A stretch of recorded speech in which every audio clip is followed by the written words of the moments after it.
Team Canada just opened their Olympics with a hard-fought victory against Greece, 86-79. Although what I really should be saying here, Canada just won against Gytis, who was playing alone, at least when it comes to offense. Also, I'm not gonna get into all the questionable calls that the Greek fans are talking about right now, because first of all, I don't think that was the biggest issue, nor the reason Canada won. Now, let's take a look at the final box score. Gytis finished with 34 points, 11 from 17 from the field, and also you got 12 from 15 from the free throw line. The only other player who scored in double digits was Kostas Papanikolaou with 17. In fact, K-Pop was the only guy in the Greek team to hit more than a single three-pointer. Him and Gytis were the only two guys to have what I would call a positive field goal percentage, aka something close to or above 50%. Now let's take a look at the Greek guards in this game. The two starters, Gytis and Thomas Walkup, had the most time on the court, and they had two tasks: to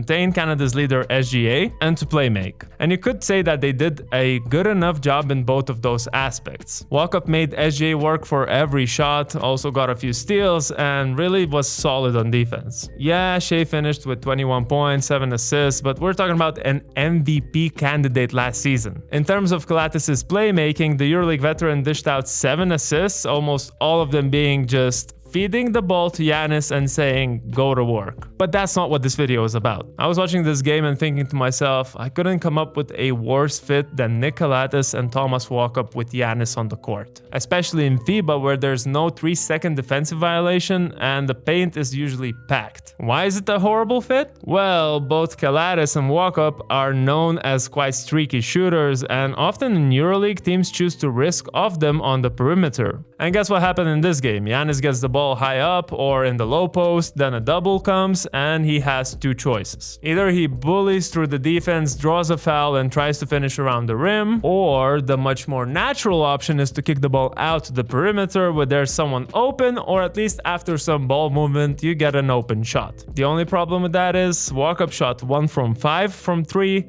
Larenzakis 1 from 6, Toliopoulos 1 from 5, and Gytis 1 from 3. In other words, Canada was able to afford to have 3 or 4 bodies in the paint and let those Greeks shoot, because that was mathematically efficient. Here's another thing that's efficient: creating a website with Hostinger.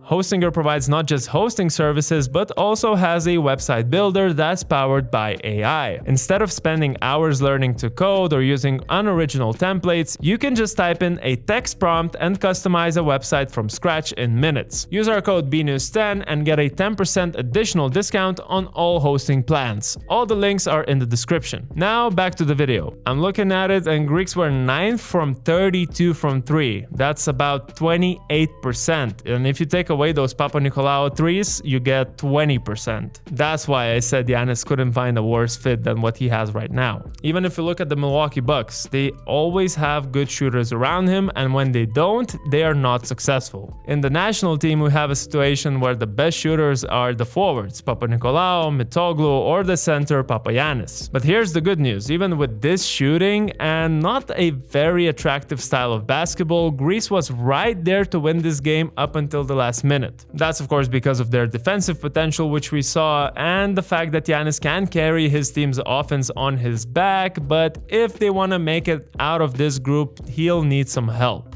Good thing is, we saw those same Greek guards have great shooting nights back in the Olympic qualifier in Greece. Just looking at the stats, Toliopoulos was absolutely unconscious from 3, Larenzakis was shooting over 40%, and yeah, Gytis and Walkup's numbers weren't outstanding, but they had some games where they both had 3 3-pointers made and shot over 50%. What Coach Spanoulis and I'm sure all the Greek fans want to see is more of the nights like we saw in the qualifiers and less like we saw yesterday. But let me know what you think about the Greek national team's debut in the 2024 Paris Olympics. Also, like this video, subscribe for a chance to win a Gytis jersey, and I'll see you in the next one.